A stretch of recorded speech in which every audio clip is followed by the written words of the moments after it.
ISI should not call themselves Islamic State, and the defender of Prophet Muhammad, peace be upon him, his philosophies and his religion and faith.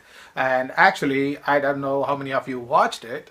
This week in GPS, in Farid Zakaria's program, the Jordan's King Abdullah II, who's a direct descendant of Prophet Muhammad, was giving an interview. And in this interview, he was very clearly says, these people should not be given a credit to be Muslims at all. Who is Muslim? And he explains now in a fantastic way. And please watch it now and let me know what you people are thinking about. Who is a Muslim and who is not a Muslim? And there are no moderate Muslim or a terrorist Muslim. There is only Muslim, and these people are not at all, you cannot even define them. They are a Muslim. They are just self-claimed Muslims. That's what Prophet Muhammad's direct descendant and the king of Jordan, Abdullah II, says. Please watch it now. Was the thousands that were killed in a Nigerian village in a single day, or the thousands of Muslims that are being killed every day in Syria and in Iraq.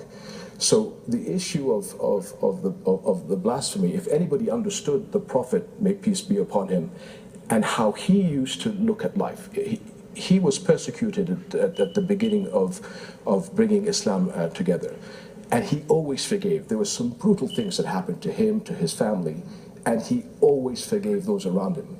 So for these extremists now to be able to sort of be the defenders of his honor, when they don't understand who he was, I find so insulting in a way, because he would have always forgiven. But that's not what they want to do. They want to create that hatred. My brother, His Holiness the Pope, again spoke out that the sort of vilifying of religions is something that we all have to stand together.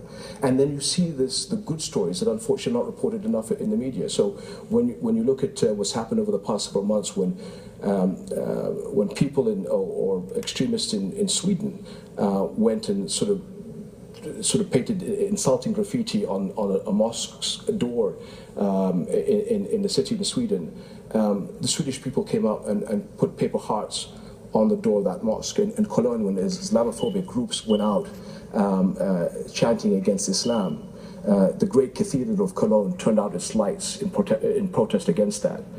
Last week, young Muslims in Oslo held hands around a synagogue to show a ring of peace. These are the messages that we're all united together against this fight, and not to fall into the trap that the extremists want on either side to create hate between religions. That's what we have to concentrate on.